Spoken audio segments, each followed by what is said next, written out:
There we go. All right, so now it's letting me do some silly stuff. So we're outside. Over here, I actually have, I can't remember if it's a raccoon skull and a beaver skull or something. I've been letting the critters kind of take their way with it. But that's for later date. Not right now.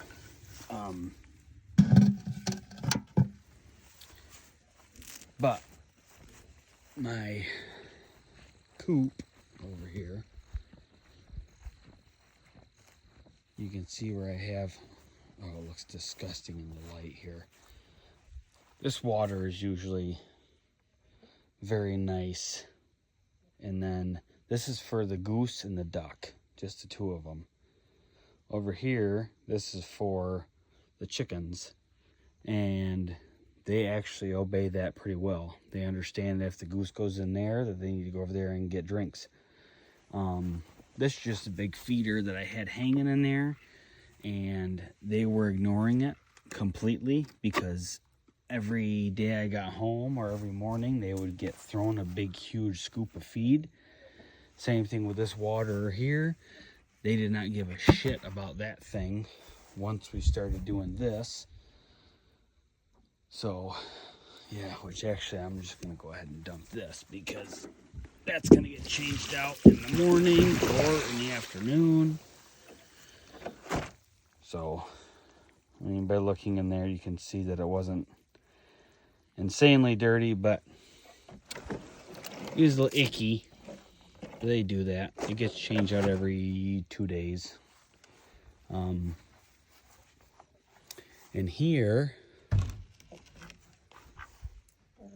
oh, there's Mr. Goose, Mr. Duck. They're both males. You can see our chickens up there. And then I went out of my way to make these brooders. On that side, on that side, I had them all nice. And what I have in here is sand. So that way I can just sift it out. Well, the geese, or the goose, or the goss, or whatever you want to call him, he did not like the bedding being in there. So every single time the chickens lay, he wants to just kick it over and kick the eggs out and then do nothing with it. So I don't know why, but he does not like it. So I don't know. I don't know if I gotta screw him down to the bottom of the coop or what, but, and there's a little bit of fresh poop for you. So we went from, I mean, we were pushing, God, they're shitting everywhere now. We had right around 30 chickens. And this thing does not shut very well when it gets damp like this. So I just kind of wedge it shut and they definitely stay. Nothing can get in there. But anyways, yeah, I had another coop. There's this thing of brush on the other side of it, probably another 100 feet away. I had about 30 chickens in there, and the top was open on either end about a foot because it was built kind of like this one, just not as tight in the top and in the back. And something got in there. I don't know what did still today. I have no idea. It's the first time it happened to us, but this happened like probably a month ago. Something got in there and just decimated a bunch of our chickens. We had some youngins in there that were just starting to lay.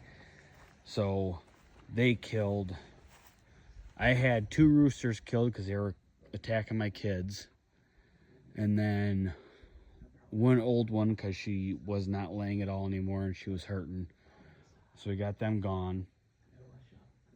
And then we had some younger ones sitting in there and they killed every single one of them. And then the ones that we had in there were sitting up on the porch and they were roosting up on the Blackstone. Why, I don't know. I don't even know what the fuck was in there. There's no trace of anything. Way out back of our property, there's coyote shit, but it's not even my property there. It's somebody else's, but they wouldn't care if I trapped them. The only thing I could think of is either a mink or possibly a fisher.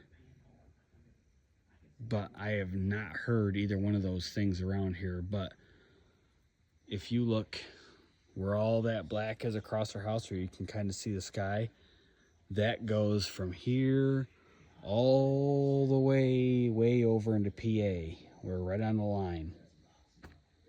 So we get our trash knocked over by bears all the time, this, that, and everything. So those, I mean, those woods are full of stuff. So there, I mean, anything could have got in there. And my bet is Fisher, and I'm gonna wait until the season comes up in New York, which is October 25th, I think, or 6th. Don't quote me on that.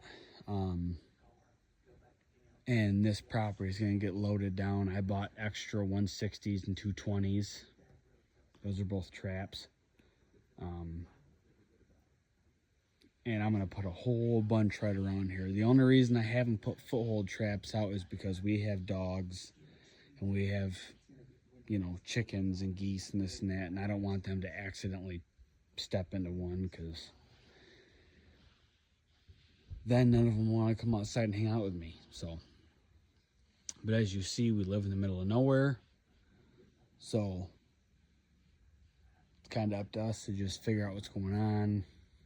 And I mean, frankly, even if we lived in town, the same, or close to town, if the same thing was happening, they wouldn't give a shit. They would just tell us it's up to us. So, yeah.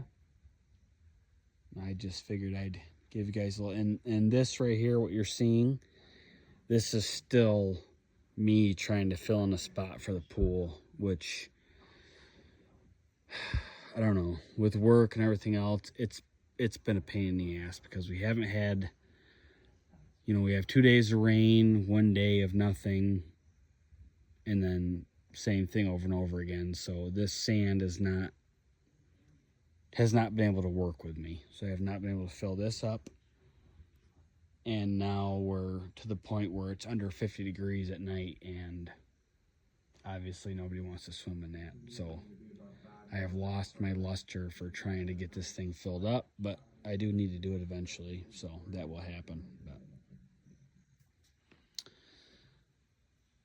But yeah, there you go. There's our surroundings.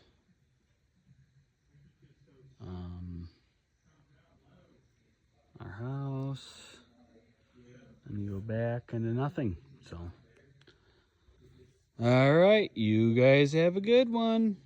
If you got any insight, I guess, on whatever I've just said, let me know. Besides me sound like an idiot and whatever, I know all the troll stuff, but I'm just saying, with the chickens and whatever, let me know. All right, later.